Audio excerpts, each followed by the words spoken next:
Whew. Looks like we made it. Looks like we made it.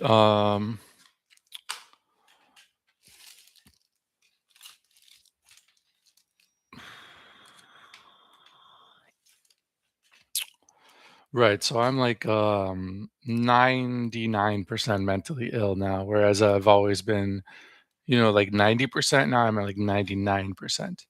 I've just been like not living a normal life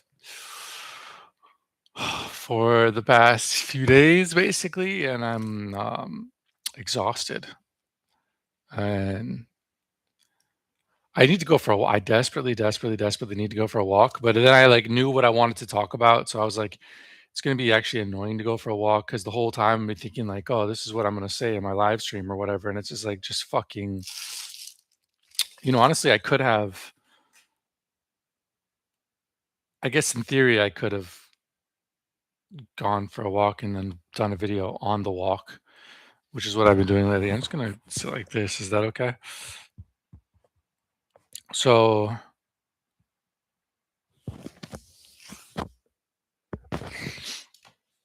yeah, I mean, I've been spending a lot of time making these video summaries, a lot of time, and again, I can barely even talk coherently. I need to go for a walk so bad. And again, I was like, oh, I should go for a walk, but like, I just need to go for a fucking walk. But then I was like, no, I know what I want to say, so just go ahead and say it. But now I'm like, I don't even know if I can say it because I'm fucking. Anyway, so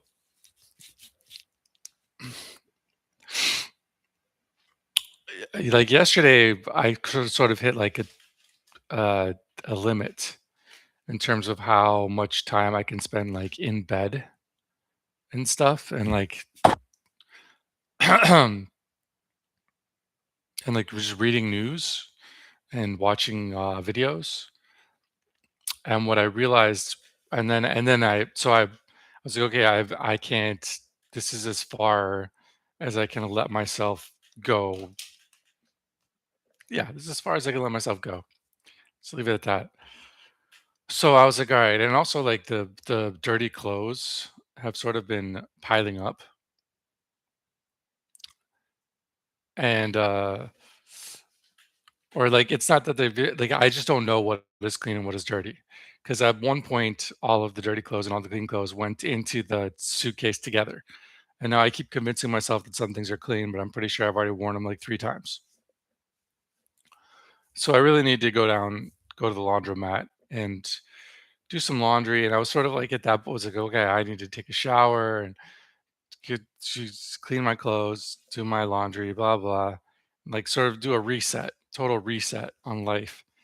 And then while I was in the shower, I set off the fire alarm when I was in the shower, and so the whole building was like pew pew pew, like get out, get out, get out. And I was like, what the fuck? So then I like, not knowing that it was me in the shower that set it off, like I got dressed really quick and ran outside. So then I was like, all right, I'm all like ready to go. Whereas before it would have been like, okay, I need to like, in order to find something to wear that's clean, I have to like sort things out into laundry bags, and then I might as well go do laundry. So I skipped over doing laundry basically and just was out there, just was outside. It was like total like interruption to my process, especially because when you're in a new place, like what's been happening to me anyways, I get decision fatigue, and especially in this room because this room has no natural light at all. So it's easy to just fuck up your sleep schedule. So it's like I have to make a decision. I have to like make a conscious decision whether or not I want to maintain a specific sleep schedule. And then like everything like, well, I'm going to talk about money in a second, but like,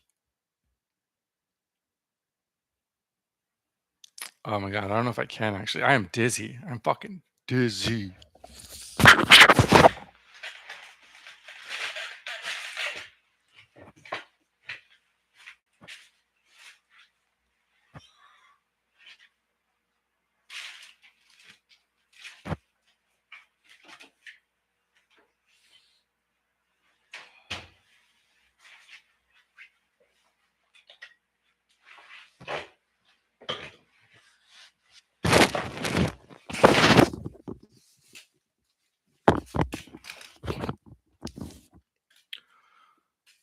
Yeah, but you get all these there's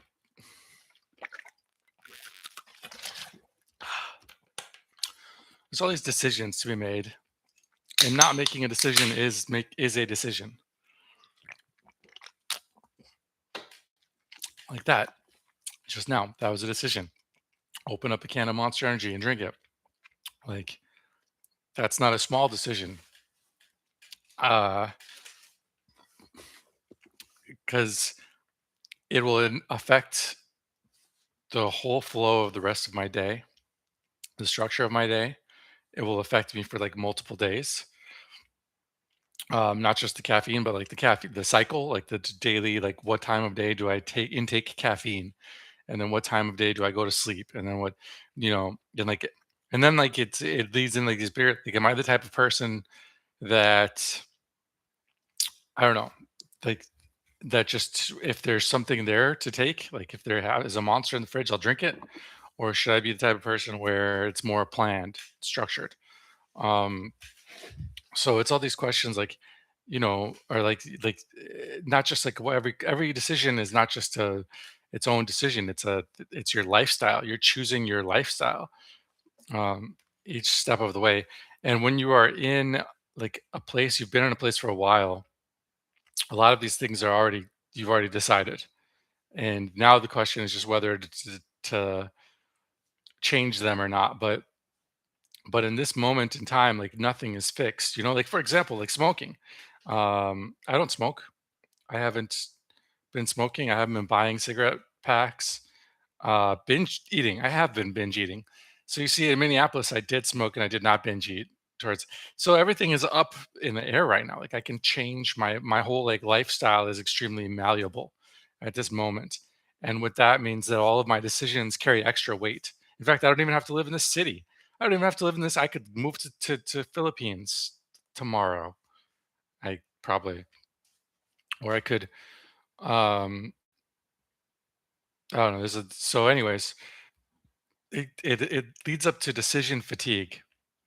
Instead of having normal routines and rhythms, I have like this decision fatigue. And and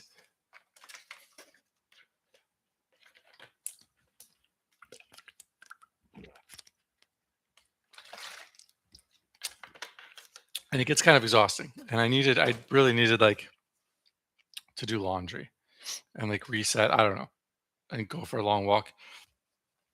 But like but the fire alarm like got me up and going and like dressed and outside, and like so I just kept doing what I was doing instead of like going through whatever reset process I needed to go through. Anyways, yeah, and I need to go for a walk, and like maybe just there's just a limit to how much time you can spend on a computer or on a phone. And basically, the only other thing that I'm doing right now in my life is going for a walk. So I should go for a walk. That's what I should do. Okay. Anyways, tell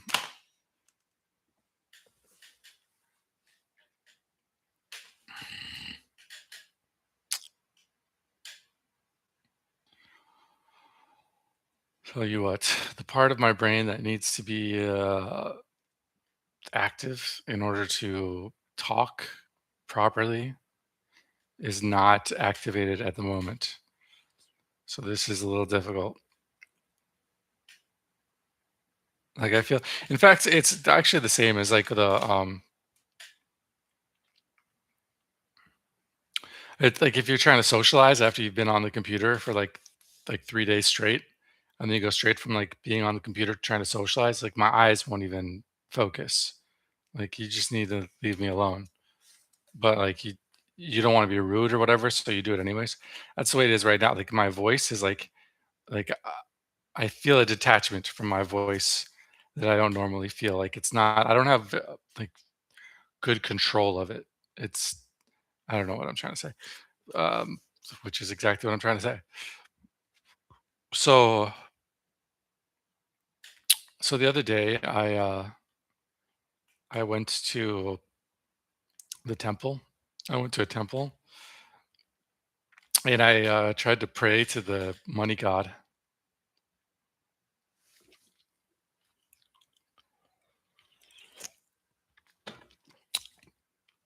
and it made me cry because first of all, everything makes me cry. I cry constantly, but also it just made me take a moment to think about all of the difficulty that I've had in life as a result of being broke constantly, and how amazing it would be to not be broke. That so it just kind of all hit me because that's the moment when your whole uh, all of your thoughts and feelings and energy and being are all channeled towards the god of money.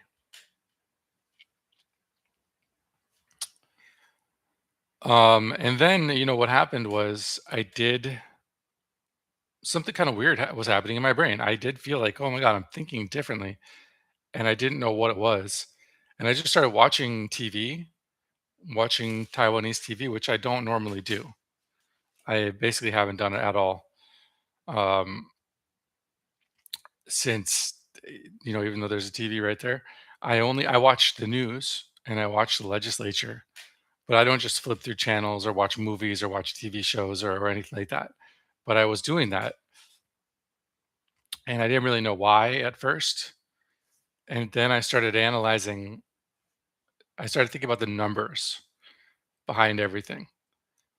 Like there's some shows there's like a lot of the commercials are just straight up infomercials, and they have these offers. They have an offer there. It's like, oh, $5,000 for this, and it's like,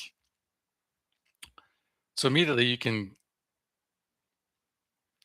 could say like, okay, there's just enough people out there that are willing to buy this thing for $5,000, uh, Taiwan dollars, that it like makes this infomercial profitable. But then you start thinking, how much did they spend on the infomercial? And this is a person like just doing sales right in front of me. And so you can analyze their sales pitch. Um, and I mean, it's hard to describe. Like it's sort of like it was like a Neo in the Matrix moment. It was like, oh, I'm seeing the numbers behind everything, the revenue that it represents, and the costs it represents, and the margin, um, in everything, in everything, and like you can analyze the whole world this way. Like you can hear that like a bomb was dropped on yeah, like a bomb was dropped on Iran, let's just say, and I think uh for me at least, my first thoughts are the political fallout, the geopolitical implications, the strategic implications, whether or not actually took out like an important node, that whether or not this makes it more or less likely that the Iranian government is gonna fall or stay in power. Uh, the anger, the human trauma, the human cost, um,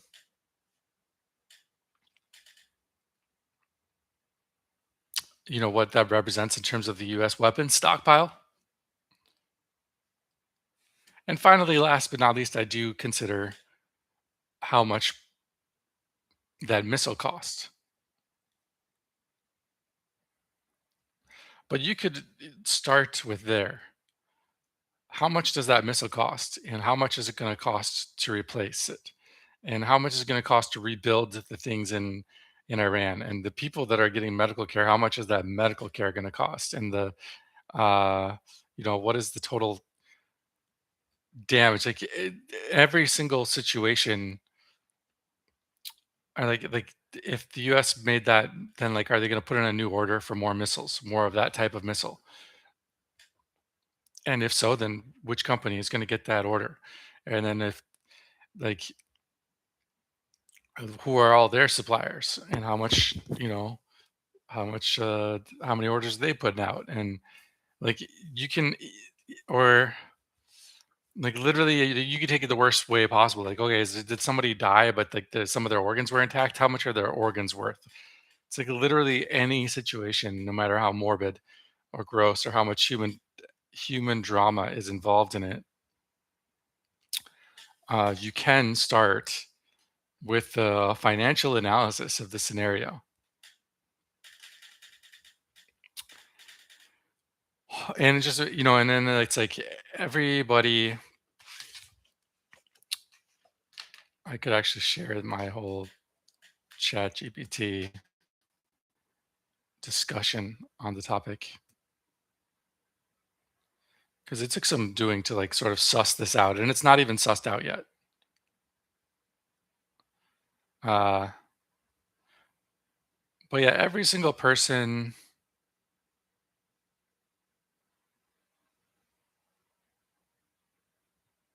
yeah, like the ICE agents. Like, do you see the news story about ICE? It's like,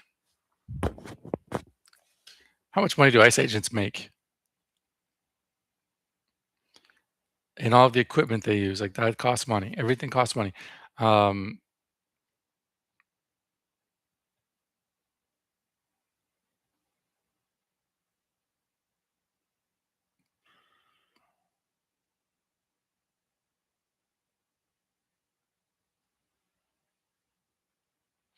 oops, I lost access to ChatGPT Pro,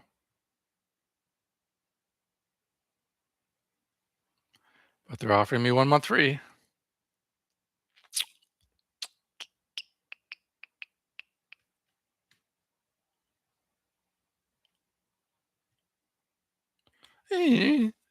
My voice is like, it's gotten so it's like screech at this point. It's like screech because when you don't talk, I haven't been talking. I haven't been talking to anybody. So you know, the vocal cords get so restricted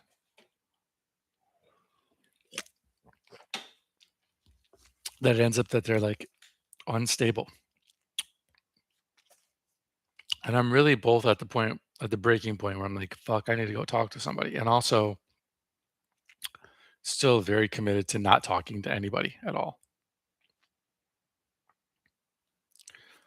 which happens to me every time I come to Taiwan. I don't know what it is about Taiwan that puts me into this state of mind.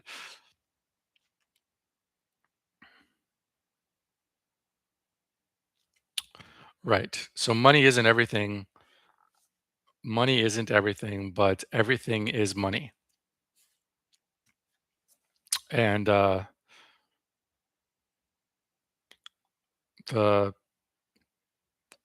everybody lives somewhere except for homeless people.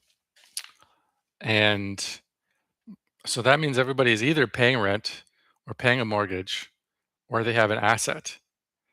So every single person you see walking around, I mean, this is super obvious, but just is like they represent a stream of they're spending money. And I guess part of the whole idea is like just for me, like the money flows are so small.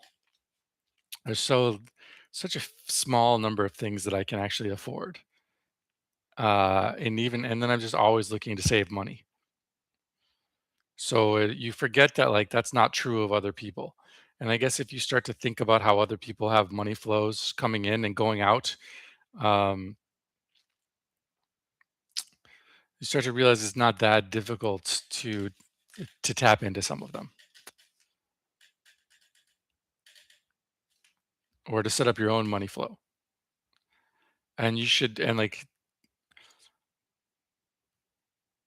as much as my business up until now, it hasn't really mattered that it doesn't have like an offer because that's not the issue with my business, but you should still be able to look at it, like to put together an offer that actually makes sense financially, like through the numbers. And then if I spend a lot of time analyzing businesses, so that's sort of where the first place where I'm at, like just analyze every single thing in life through this like financial paradigm, but then also like spend a lot of time just analyzing small businesses, analyzing the cost structure of small businesses, just constantly every day, all day, analyze the cost structure of businesses and then interpret everything through that lens. It's kind of where my mind went. But that's sort of like a never ending and vague way of doing things. And then what I ultimately realized was that at least the first step, a good way to do that is to just um, focus on the pricing of SEO. Like the legit marketplace has very clear pricing for SEO services. So start there. I don't know what I'm going to do with these prices, but something. But I mean, I can make a website that offers the same packages just as a with my markup. Why not? Um, Step two, web development. Why not? Does my Stripe work? That's a good question.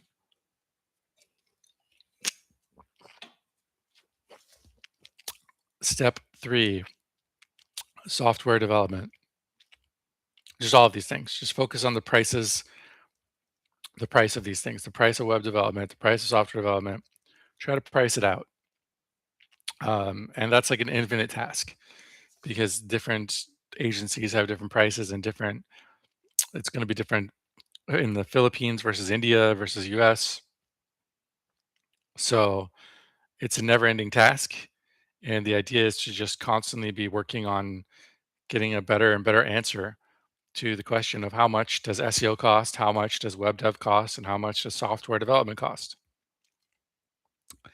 And I think not only does that help put me in the right state of mind where I'm thinking through this financial paradigm, but also in the event I ever get a client or whatever, like scaling is not a problem because I'm the middleman. It'll be very easy for me at that point to be the middleman instead of being the only guy that can provide the service.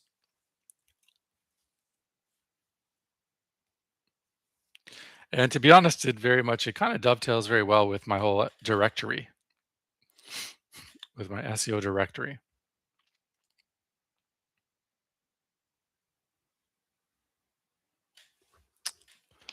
Okay. Let's see. I think I'm done with that line of reasoning, but let me just look through my conversation with ChatGPT and see if there's anything.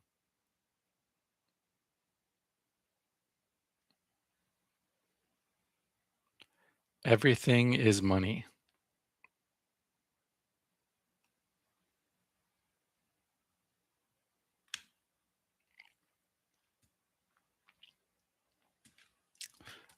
I'm updating the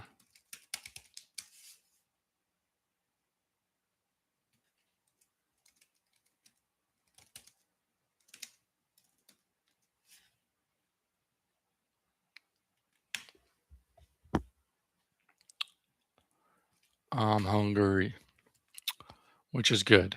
It's been a while since I was hungry because I keep on accidentally buying.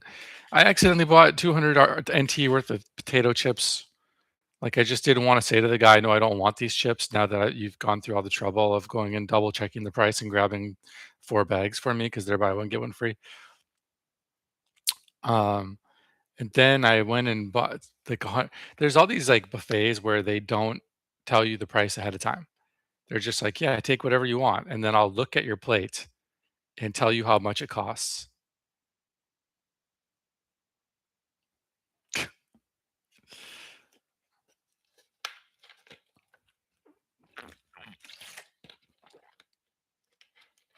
So annoying.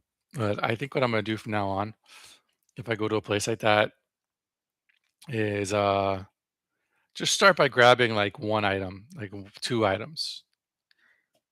You know, just grab 2 things, and then if you want more, go back and get more. And if they're like, "You're making me do this every 3 seconds," like, you could just post your prices, or like even just post how you calculate your prices. You're not doing that. It's kind of on you if you're getting upset that I'm making you reassess my price every 3 seconds. But I think they, even though none of it's posted or whatever, they have like a thing where it's like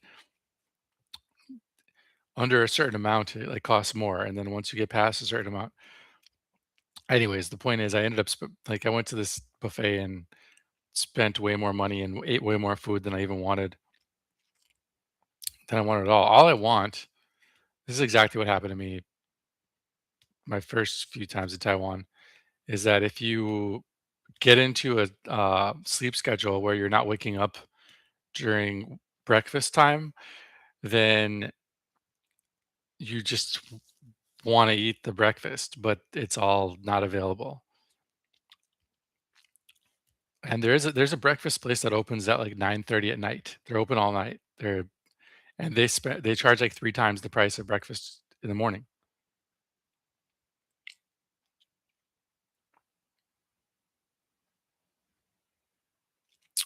Which if you think about it, that is sort of this is like, okay, so the reason they do that is that they can then sell one third the number of items and make the same amount of revenue.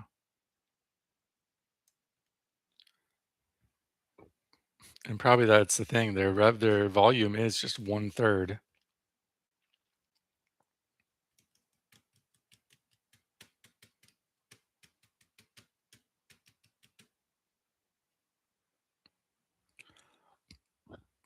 but they got to pay that rent.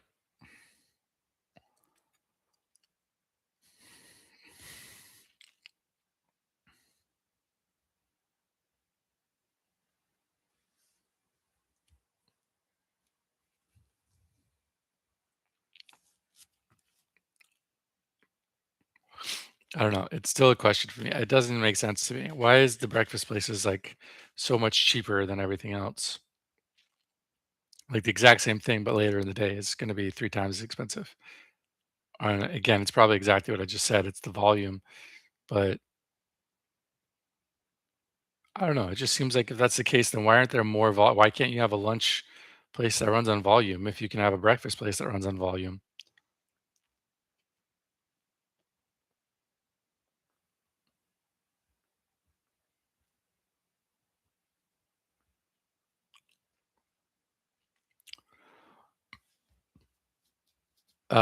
Yes. Another thing I should look into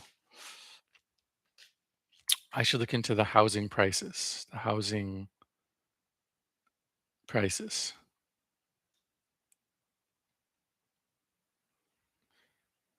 Even though, obviously I'm not going to buy a house here, but it tells you something about how much money the people in a neighborhood have.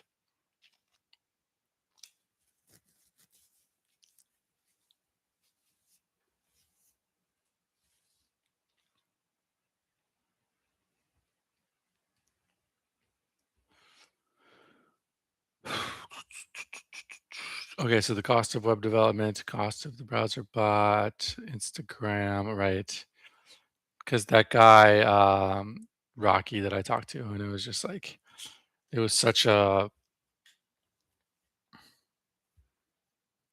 it was exactly exactly like what happens in America, which is the second time I was just listening to the thing where I talked to the woman at 7-Eleven, and that was exactly like trying to find a partner in America, and then this was exactly like talking to a potential customer. It's me. It's me. It's me. It's where I'm at. It doesn't make sense. I don't know. For whatever reason, there's just no reason to talk to people right now. Like I'm ruining it. I'm sabotaging it because I want my system to be set up, which involves content.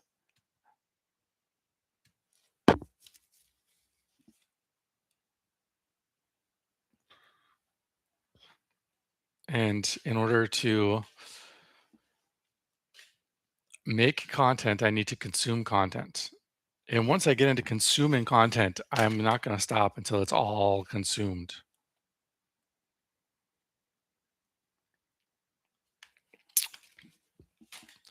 And that brings us to the point of this video where I was starting out. So I've been making these video summaries. This is where the bulk of my time has been going.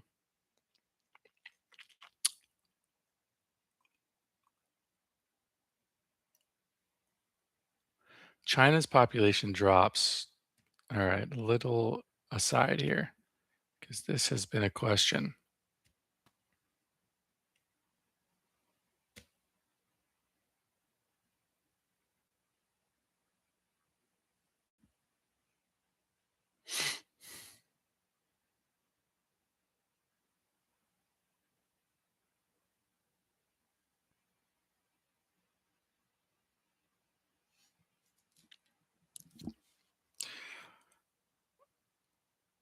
So I guess I mean this is just purely what has been reported by the government.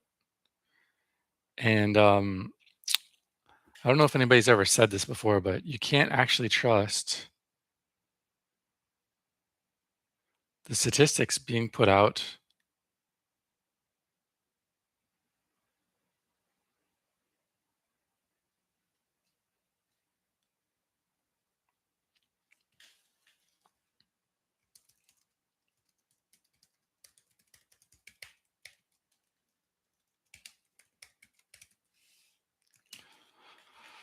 You can't trust the statistics put out by the Chinese government. So,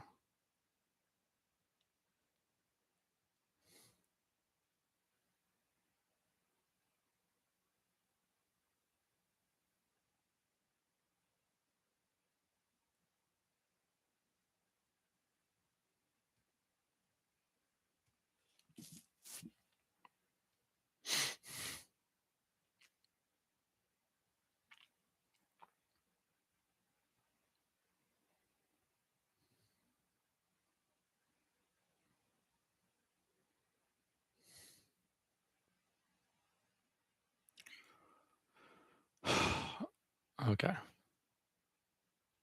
all in California. That's funny. All right. So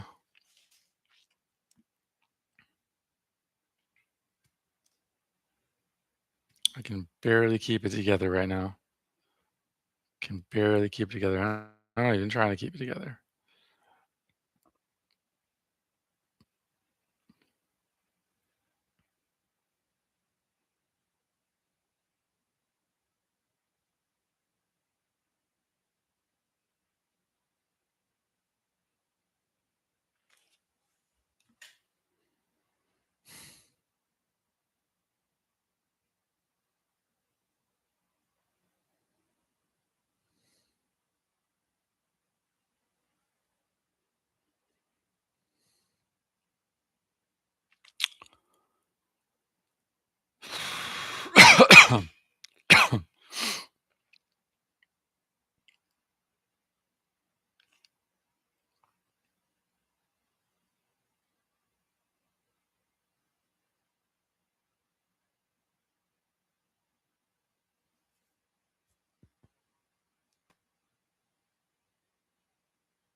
Okay. I think this is the the first video summary thread.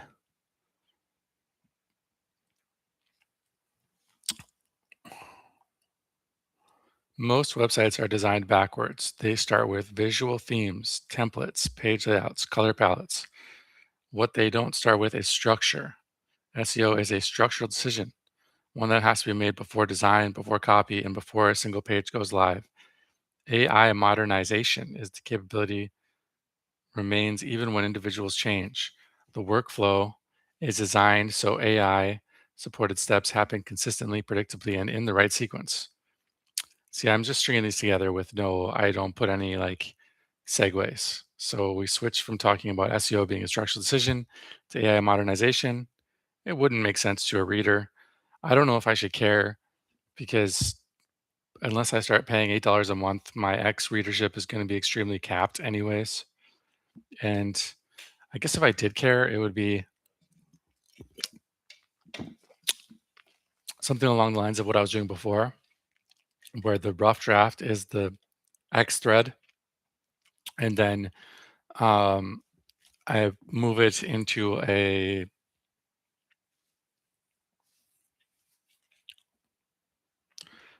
move it into what do you call that? Substack to like organize it. And then I finally post it on when it's like done. Then I post it on my website.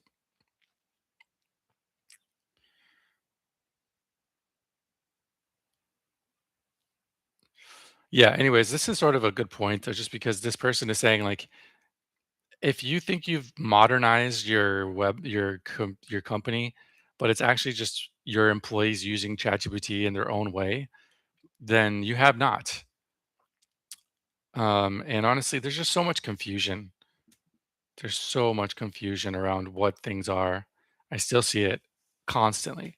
People be like, "Oh, I trained my chatbot to be an employee. I train my chatbot like an employee," which means that I give it a system prompt and I give it instructions where it's like, "You're an expert and you should do this and do this." It's like fucking so dumb. No, that shouldn't be one system prompt. That should be 200 system prompts that are dynamically swapped in and out at appropriate times. You're just you're not getting this. You're not getting it. And people don't understand the differences anyways.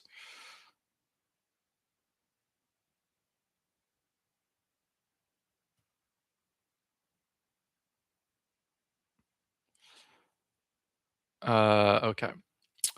Tool vendors must shift towards offering APIs and MCP servers to allow agencies to integrate proprietary data directly into their own in-house AI tools and LLMs. That makes sense. Yeah. If you're going to offer people a tool, you need to be able to let them use their own data. Somebody said that advanced schema is difficult to scale, which again, I don't see that being the case because you can automate the process of turning a website into schema. I have done it.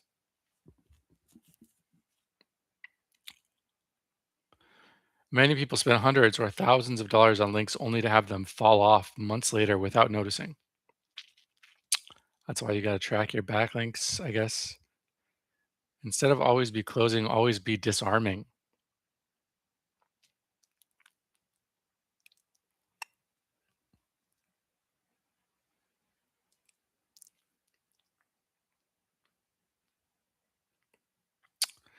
You should lead in sales. You should, by the way, this is from January 16th. It's January 19th. Okay, that's fine. Um, you should approach leads with curiosity and empathy.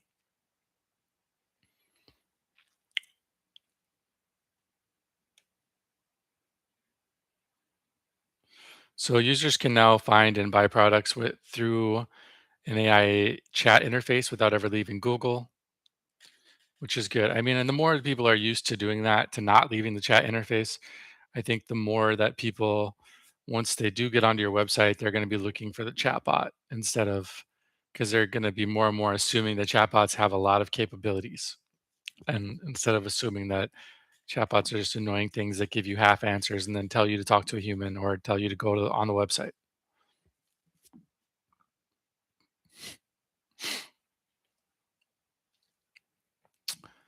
Okay, when you're building an MVP, ignore nice things that users say. Look for where they get confused or struggle. And as soon as somebody is finds something confusing, fix it. Don't wait for 10 people to tell you that it's confusing. What is a schema writer schema run? It crawls the top 10 ranking pages on Google for your target keyword.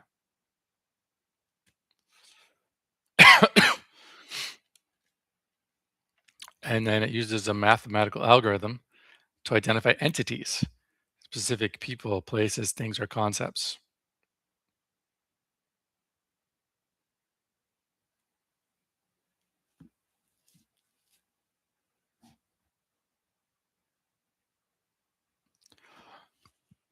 Okay.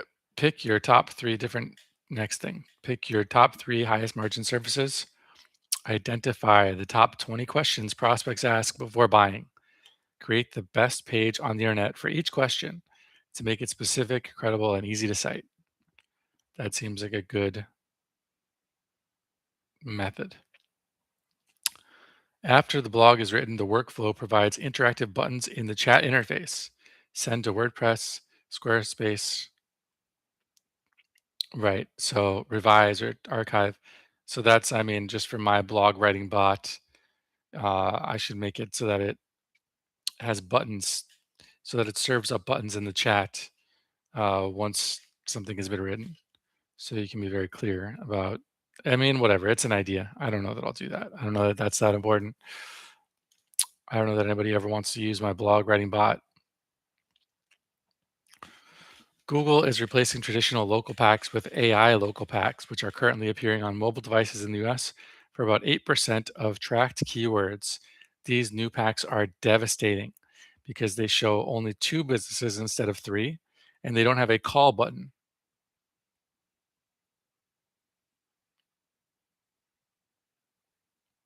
Also, they often feature different businesses than the traditional pack.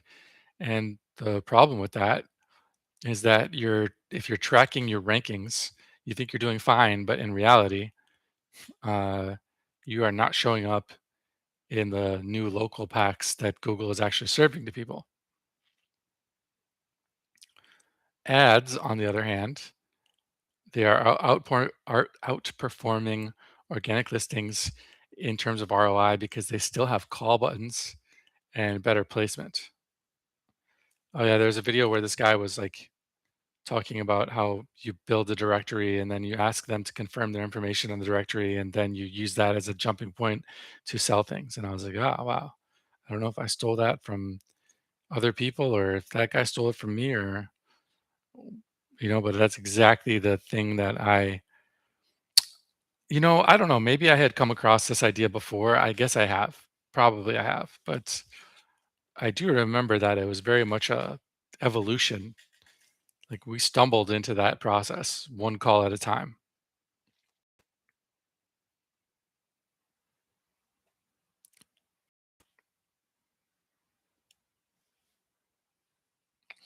Okay, so this guy, so this is the an interview with the previous video I made, the most recent one before this one, I believe. Um, it was like about there's about the Google Knowledge Graph and how every entity in Google has a knowledge graph, and you can actually access the knowledge graph directly. And this guy, Jason Bernard, he made a tool called CaliCube, which it finds the knowledge graph for you, which is good because I was having some problems getting it on my own. And then he's been interviewed. They have this is a series of like 4 videos, which is great. I honestly think I'm gonna go through and watch those videos like just on their own, or just like actually watch them at some point instead of just having Gemini summarize them for me. Many obsess over getting a Wikipedia page, but Wikipedia is tiny compared to Google's knowledge graph. Good way to get backlinks is to sponsor a local organization. They'll put that on their website, and then Google will tell you, they tell Google that your business is legitimate and an active part of the local community.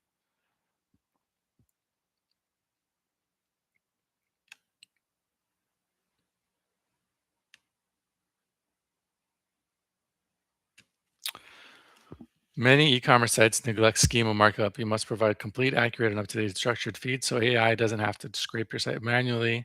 Support UCP style, that's Universal Commercial Protocol style APIs that allow AI agents to query your system directly. Anthropic introduced tool search, which allows Claude to dynamically load only the tools it needs for a specific query. This can lead to an 85% reduction in token usage. I guess previously the problem with Anthropic and its MCPs was that it would load all relevant MCPs, and that would that would be a massive number of tokens before it even got to the user prompt or the instructions. Larger models are increasingly rigid and resistant to new facts via RAG, while smaller models are more volatile and easily swayed. Large models are more influenced by repetition than logic. Paraphrasing a weak or incorrect argument 3 times is more likely to cause an answer flip than providing a single independent factual evidence. Models cannot accurately identify which documents actually influenced their decision.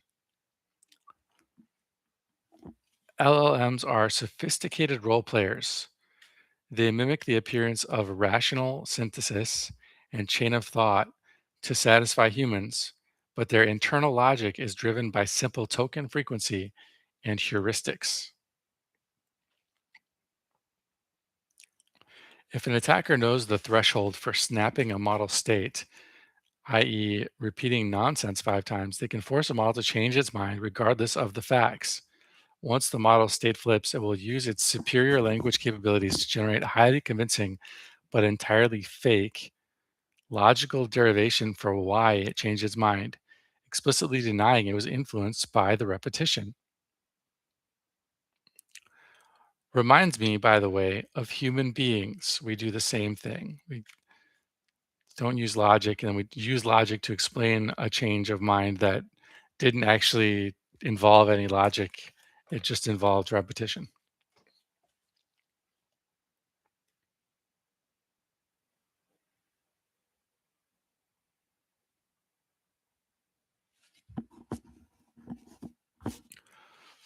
Okay, so this last one is a recommendation from the guy that made Gas Buddy, where he started listing the prices of gas at gas stations in LA, and it was a popular site. And he kept expanding, coming up with new ways of getting the prices so that he could scale, like user input and the gas stations becoming like signing up and updating the prices themselves.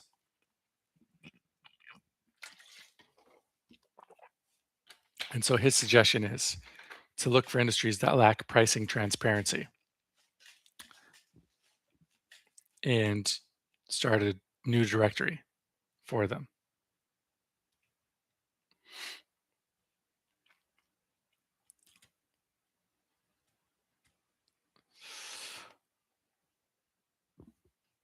Here's an industry that lacks pricing transparency that I could start a directory for: SEO agencies, web development agencies, uh, and software development agencies.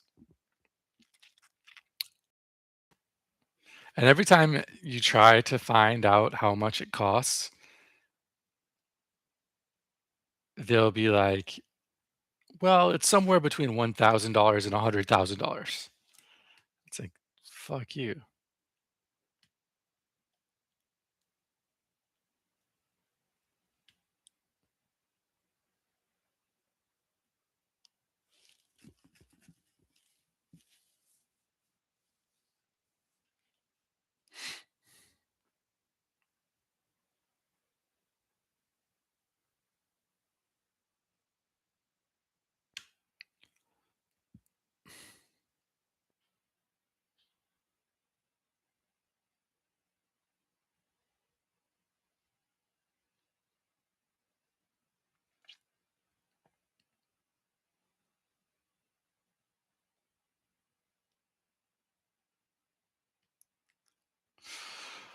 Okay.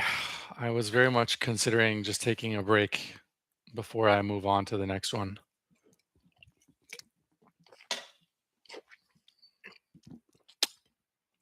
but I can't do it. Or, I mean, I got to just get through this, especially because if I take a break, I go for a walk and I think about, okay, what should I do now? Well, first of all, the obvious answer is I have a whole nother list of videos to work with here, but um, it's going to be like this one, do this one exactly the way I just did the last one, just reading through and commenting on. And so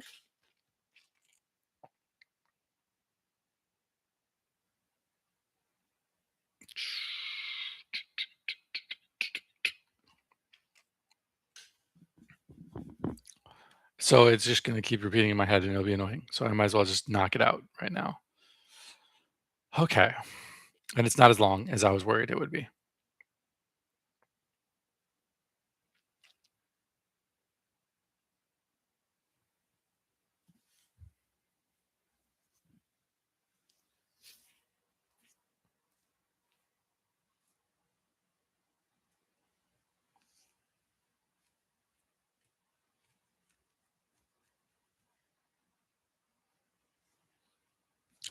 I was thinking about how to provide context for these things since they're not, and in this one, I actually did provide a little bit of context just by saying these are the notes. I could, just make the thread of notes and then retweet it with like an explainer.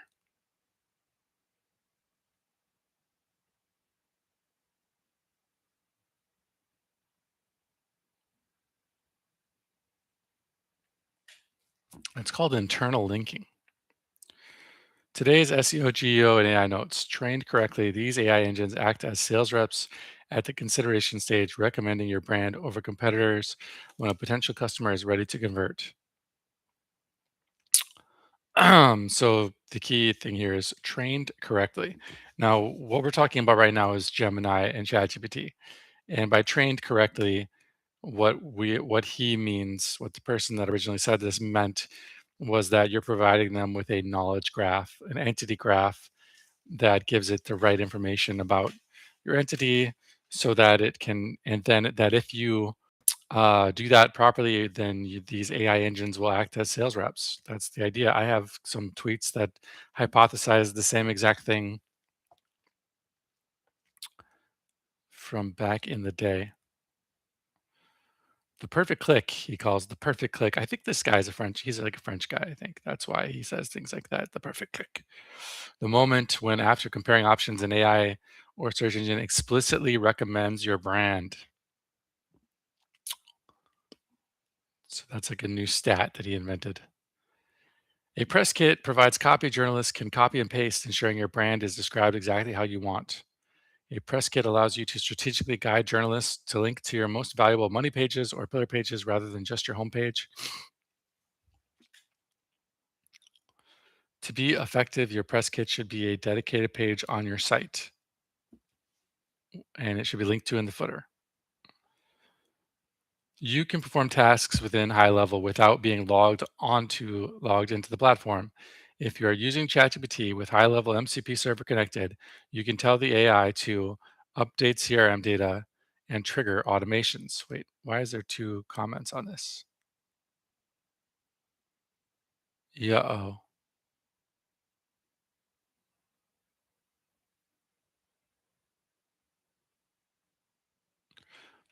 Somebody noted been chasing tactics when the foundation matters most. Which whatever. Thank you for your comment, sir.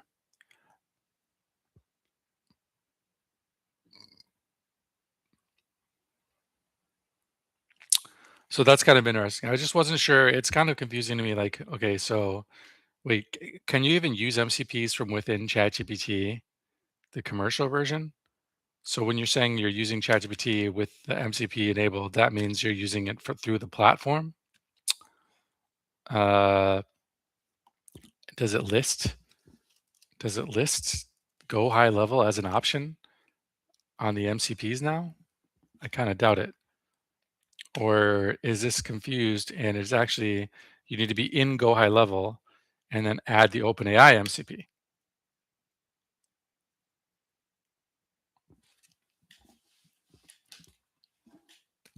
I don't know these things. Let's take a little look see. There was, by the way, a lot of go high level things, and they were kind of more interesting than I was expecting. And it makes me want to see if just confirm that I 100% still have access to Marquis go high level, and that I can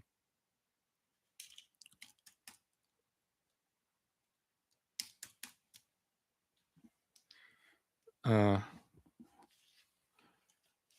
use it to determine.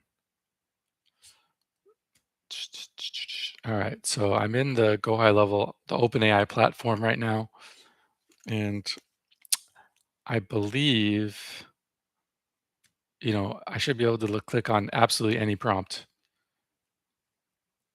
uh, and then just go to Tools, MCP Server.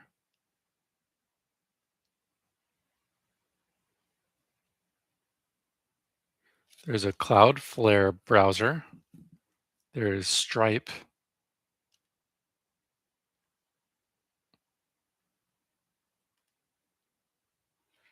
There is Gmail.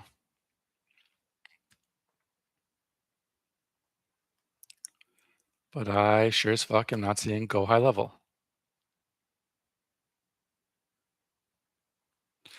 But there is an option to connect to an MCP server that you enter the information for. So that's probably how that happens.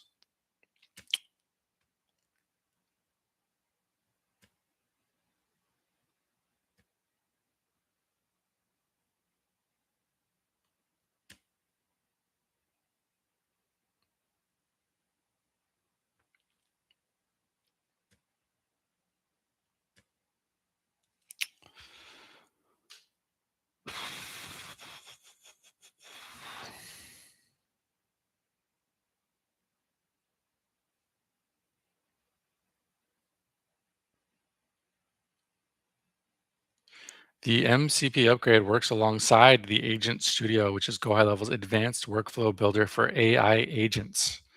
You can chain different AI agents together where one agent pulls data from the CRM via MCP and another processes it or sends an outbound message. AI agents can now reach into your sub accounts to get live context, like appointment times or custom field values, to make their responses more accurate. These AI connections can now be invoked by native CRM events rather than just external API calls. This means your open AI powered agents can react instantly to things inside your high level account. The open AI MCP in Go High Level turns ChatGPT from a chatbot that knows about your business into a virtual employee that can actually execute tasks inside your CRM, funnels, and workflows.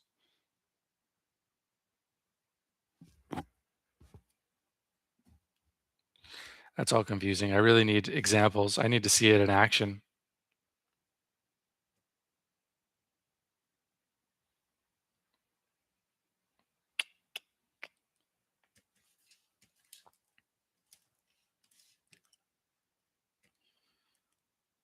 Let's do a little bit of searching here.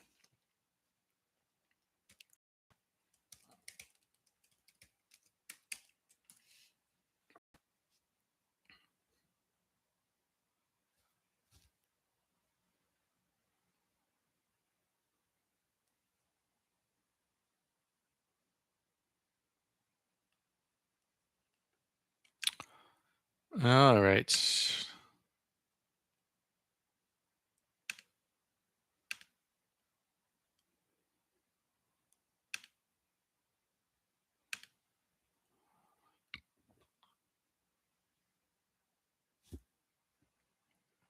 Add it to Claude Desktop.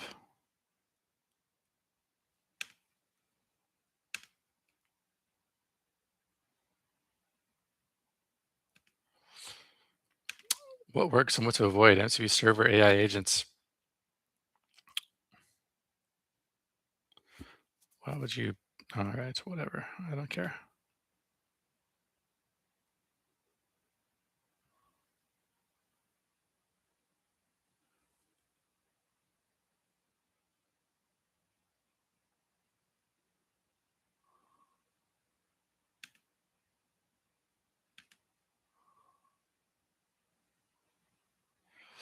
All right, go high level MCP. I should really be doing this on my other account. It's annoying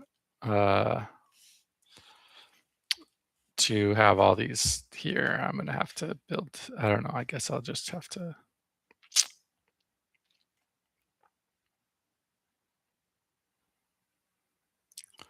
I'll just have to put these all in a playlist. Did I already save that one?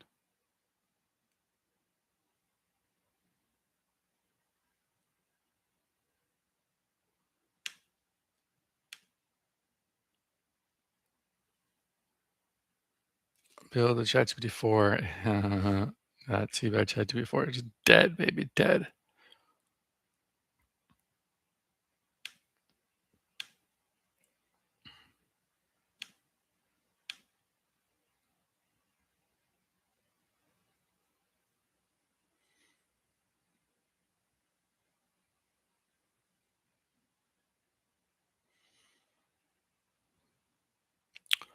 Okay, anyways, that's probably a good enough. And the thing that I can do with that is I can do a special version of one of these if ever one day I actually get through the videos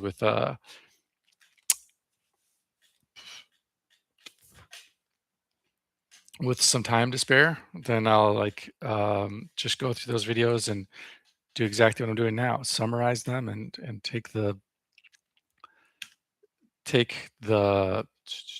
all right, my computer refuses to switch over to X here. I ate these wasabi cashews and they were pretty good, but the wasabi smell is still, I can smell it and it's nice. I likes. Okay, we can't go on X and search for Go High Level MCP. It is an illegal operation apparently. So yeah, at some point I'm just gonna have to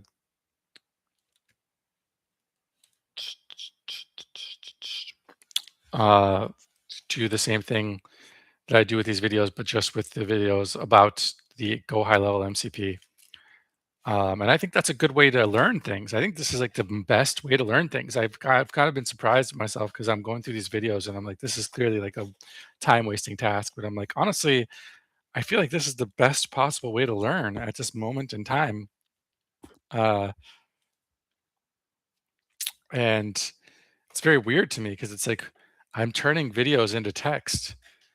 Can't I just start with text? Like, are people not publishing things anymore? But honestly, people are not publishing things anymore. People are just not publishing things anymore. They're not the way they used to. And people that are content creators that are putting a lot of effort into creating content, the effort is going into these videos they're making. So it's just easier. I mean, I still subscribe to a million RSS feeds and I add RSS feeds wherever I find good ones. And yet the issue is,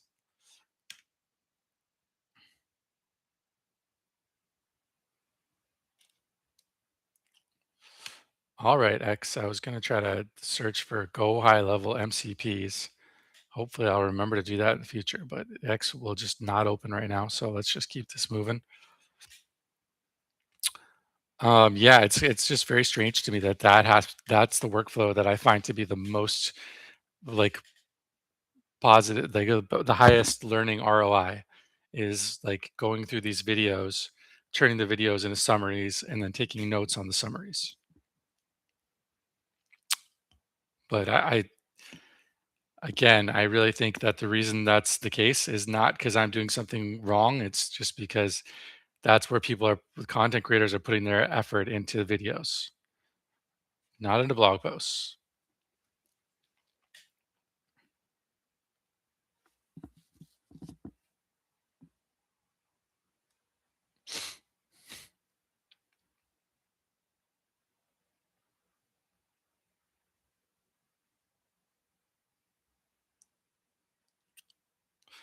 Google Opal is a tool for creating functional mini apps with a specific UI. For example, you can describe a blog post writer in plain English, and Opal builds the workflow on the left and the usable app on the right. Google Stitch is focused on design work. Stitch allows users to submit a website URL and request a modern or higher converting redesign. It generates the new front end design based on existing content. Google Anti Gravity, a full stack app builder that can create both the front end and the back end of applications, including database login systems. All right, this all sounds glorious and all, but like, so for Google Opal, it creates this mini app. Where do you host the app? And then like, if it's truly like uh, code, no code, then you run into the same problems with every other no code solution, which is that it's like at a certain point you're going to want to change something or do something different, and you're going to be like, if I could just code this, it would be easier. um, And, obviously the biggest problem with LLMs and their coding is the debugging. So when you're using a no code solution, you're basically destroying the ability to debug it accurately because you can't get in there and look at the code and see what is actually going on. But if you can, why wouldn't you just use an LLM to generate the code? I guess I don't know. It just always seems like these no code tools are running into the same problem again and again. And it's not because they're not good enough. It's like there's a fundamental flaw in the logic of about using no code tools. Okay, so focused on design work, Stitch allows users to submit a website URL and request a modern or higher converting redesign, right? And again, so for this one, it's like, okay, great, but like, are you going to redesign my chatbot? Maybe it will.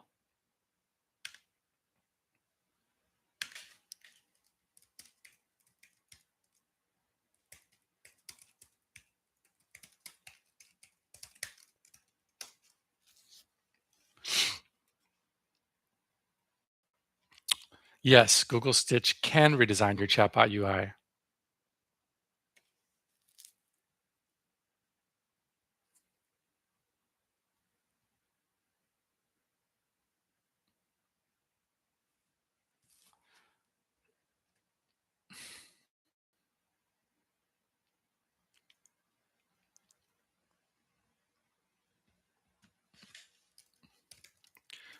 Um,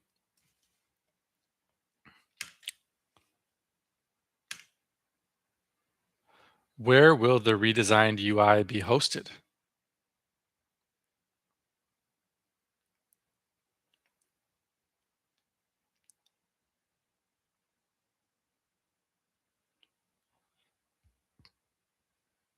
Okay.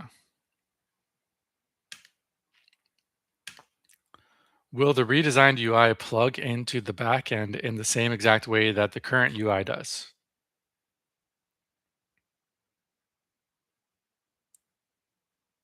So the answer to where it will be hosted is it will give me HTML and CSS.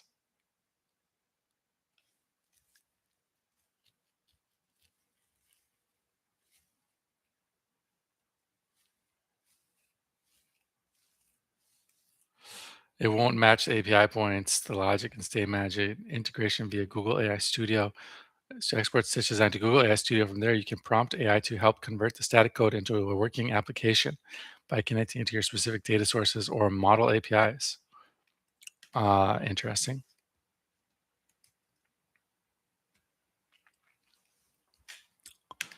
Can Google Stitch provide me with PHP files?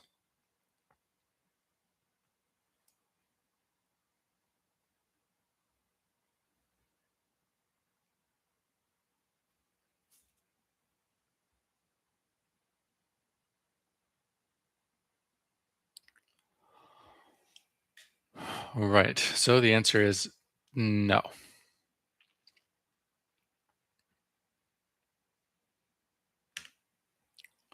Onward. Anti-Gravity is a full stack app developed to create both front end and back end of applications, including database and login systems. I don't know, man. What's wrong with PHP and JavaScript? Let's just use PHP and JavaScript. Can we just do that?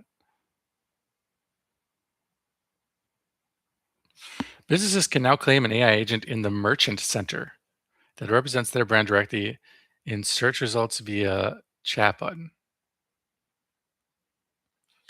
Okay.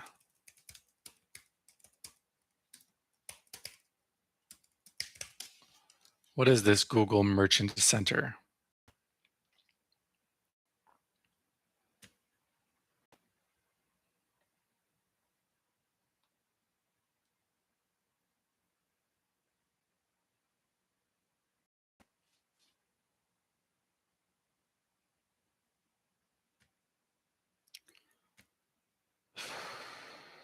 Wow, there's a manufacturer center.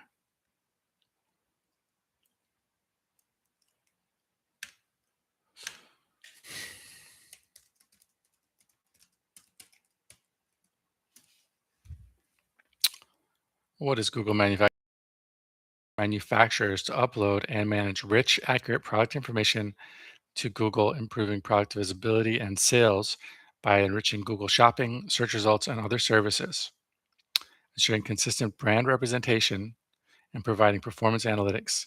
It allows manufacturers to control their brand story on Google, even when retailers list their products.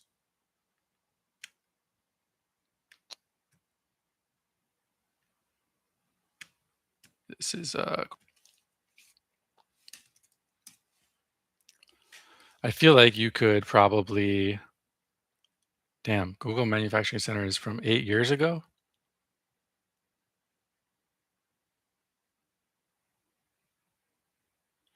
But you could offer, like, a service that does nothing but just uploads all of your product data to the Google Manufacturing Center.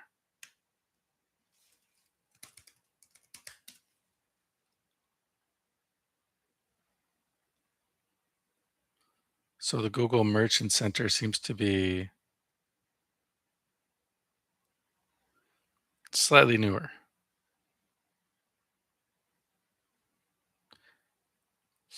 But yeah, it definitely seems like you could just add products to the Google Merchant Center, have that as a service.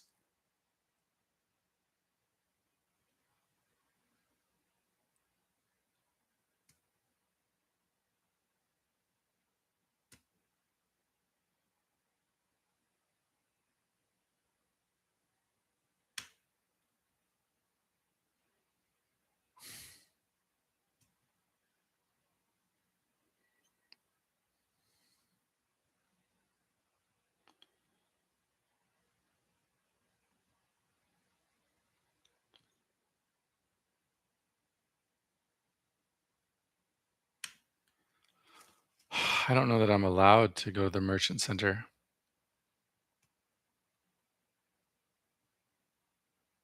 Okay, whatever. I'm gonna have to learn more about the Merchant Center.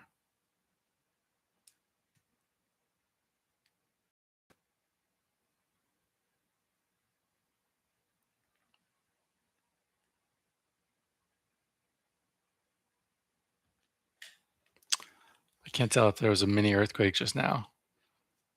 It happens a lot now that I can't tell whether or not something's an earthquake. Every time something is shaking a little bit, I'm like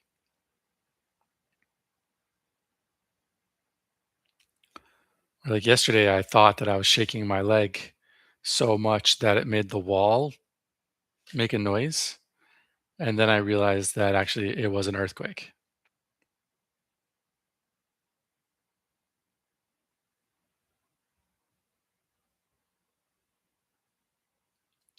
Hey, look, Awuda AI has an article about Google Merchant Center.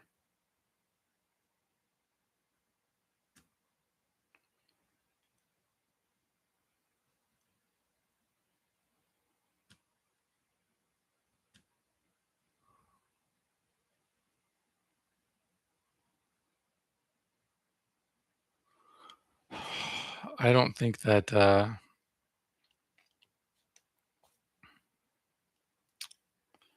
I really need to get to open up Google Saved and have that ready to go at any time. Um,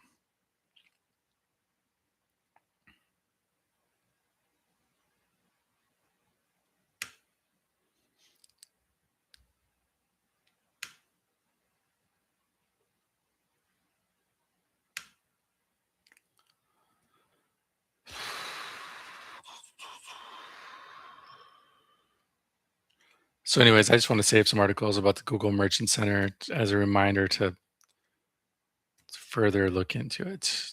I don't really give a shit about. I don't need to understand it really right now, but it definitely seems to me like that's a service you could offer. And I think the UCP is making the Merchant Center more important now. Is the idea that because there's this protocol and it allows agents to buy things from you directly. So if you want to be able to sell things to AI agents instead of human beings, then you have to set up your products with the UCP in the Google Merchant Center.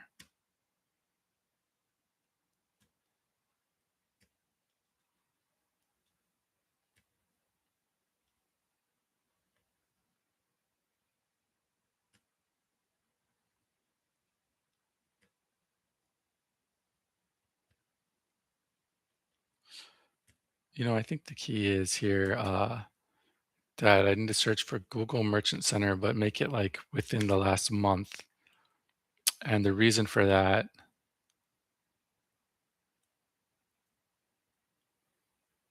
is because then I will possibly get people that are talking about the UCP, but it looks like everybody's just talking about having problems with your Google Merchant Center. I guess I'll specifically look up UCP.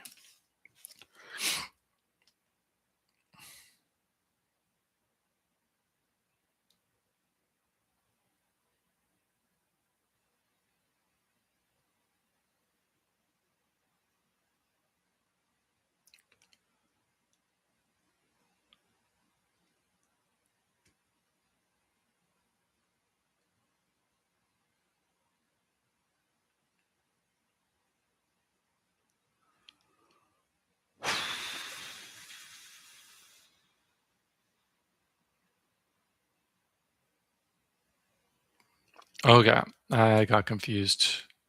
Too confused. Never mind. Let's move along. Dig.com is back. I loved dig.com back in the day. People are already jumping onto it to utilize it for parasite SEO.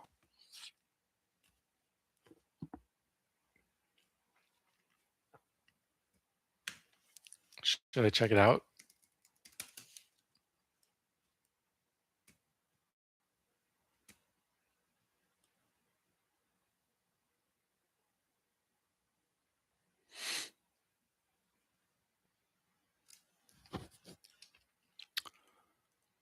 I wonder if I mean, so this is just like,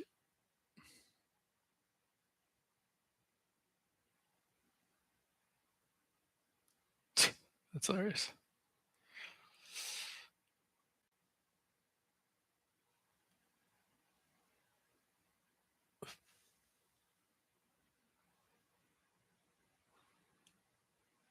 Wow.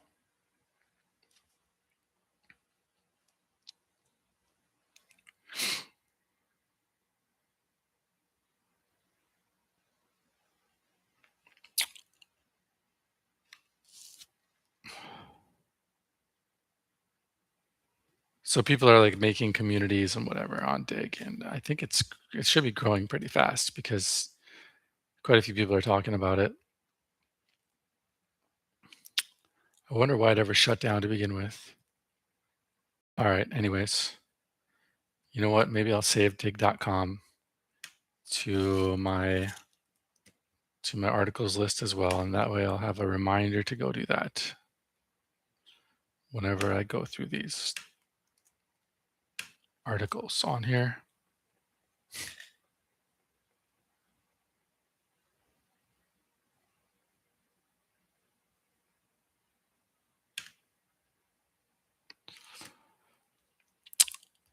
Well, I said I was gonna knock this out. This is not knocking this out. This is very much taking my sweet ass time with every single thing. Okay, LinkedIn now runs on a new algorithm. It's a content-based discovery system like Netflix or TikTok. This is probably why Edward Sturm was talking about how he's getting insane views from LinkedIn right now.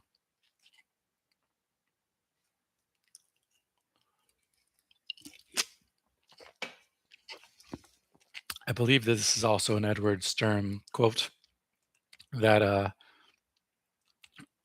topical authority is the outcome of doing SEO marketing correctly. You don't first establish topical authority for the sake of your SEO.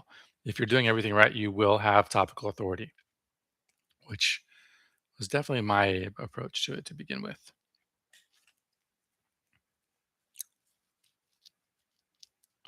The biggest battle in AI is for personal context. That is so true. The only reason at this point, the only reason I use ChatGPT at all is because I can ask it questions and it knows about my life and my plans and my goals. This is just kind of interesting that there was like they try to build these like self-refining AI chatbots or AI whatever, and then it improves until it learns how to cheat its own system, its own reward system, and then it eventually collapses. Which, by the way, isn't that exactly how our financial system works?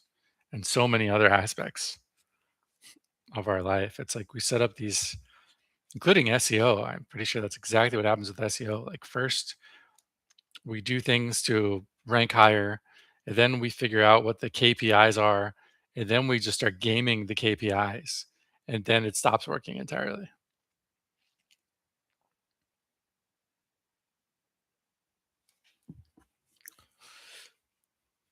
Pretty much any system probably will be like that because the point of the KPIs is like they're supposed to measure like a whole process. But once you start gaming them, they don't necessarily measure that whole process. All right, whatever. And then you lose your compass. You don't know how to evaluate anything because the measurements that were supposed to tell you, you know, it's like instead of trying to go north, you just figure out how to move the compass so it says the direction you're going in is north.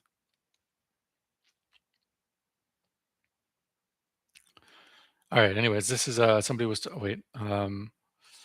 It's interesting because this Bernard, the guy that made the tool that deals with the entity graph for Google businesses, he says that the entity home is the about us page on your website. Like that's the most important page.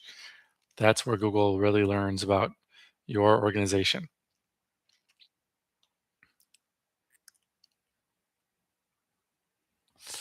Somebody said that they turn every blog post into a video. And since the LLM reads video transcripts, mentioning your brand name and keywords within the video is a key for getting cited in LLMs. Then, total change of context that would confuse everybody because the video link referred to here is not the video referred to here. It is this is about Loom videos and sending Loom videos for sales purposes. And it said, which is the reason why wanted to make a point, a note of this, is because I send people videos. I make people's custom videos and then send it to them in their email. What he was saying is like, you have to get the permission. Is it okay if I send you the video? Because otherwise it seems spammy and suspicious.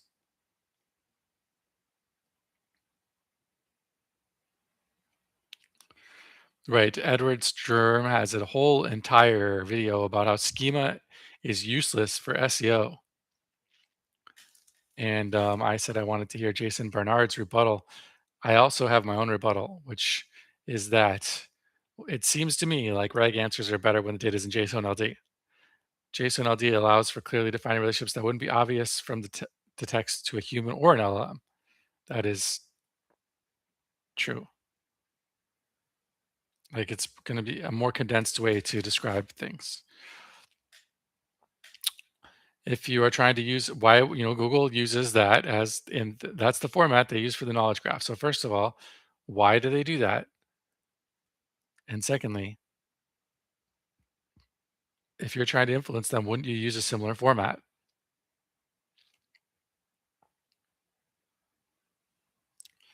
Um, Honestly, even if it doesn't work, it's good for documentation purposes. You can remain clear about what was your intention. What are you to tell the search engine about yourself? It's very similar to what I was saying about having pillar pages. Uh, yeah, even if Google didn't exist, you would want to like just be clear about what your business is and what you offer to the world.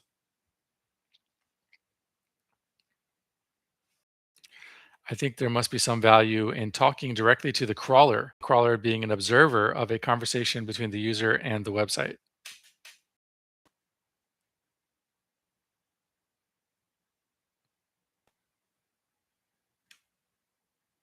And so, there's these agent browsers that are coming out. So even if they're saying like, "Oh, for the sake of your SEO, you don't really need to you don't need to show things in JSON LD." It's like, yeah, but it might if people are using agents to browse on their behalf, then that might actually be better. And it's seems to me like them saying that JSON LD doesn't matter is like saying it's like saying vertical video doesn't matter in 2013. And it's like, okay, you were right because the vertical video only made up 0.01% of videos at the time, and the algorithms weren't set up to. But the fact that people were buying iPhones and starting to do everything on iPhone, it was only a matter of time before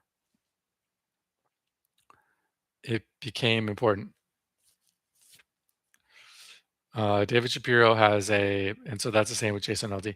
David Shapiro has an interesting comment that Anthropic is like quiet, whereas like obviously for Grok, it's like Elon Musk is the spokesperson. For OpenAI, it's Sam Altman. For um, Meta, it's clearly Zuckerberg. But Anthropic, we don't really know. It's not like there's a famous person behind it. The famous person is Claude. Claude is the famous one. Okay, so Google Clerk might actually be useful for me, and it's free up to 10,000 monthly active users. But it supposedly is a simple way to handle authentication. I feel like it's going to end up being more hassle. And Veracode found that 45% of AI generated code failed security tests, introducing vulnerabilities like SQL injections and cross site scripting, which is the end of this one. I do feel it seems kind of weird though. I feel like I must have missed a whole thread of these because that reminds me because there was this whole like promptware, prompt injection software thing, and I didn't see that in either of these two threads.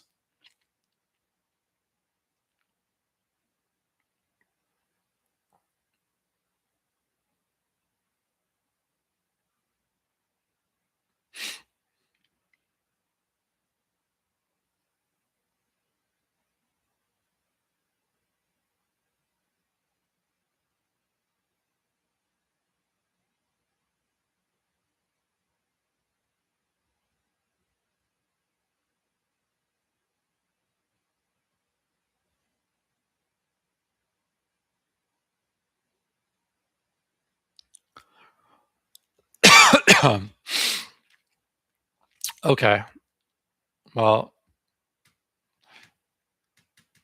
it might be worth it to review more of these or whatever, but it's for now, that's gonna do it. Goodbye.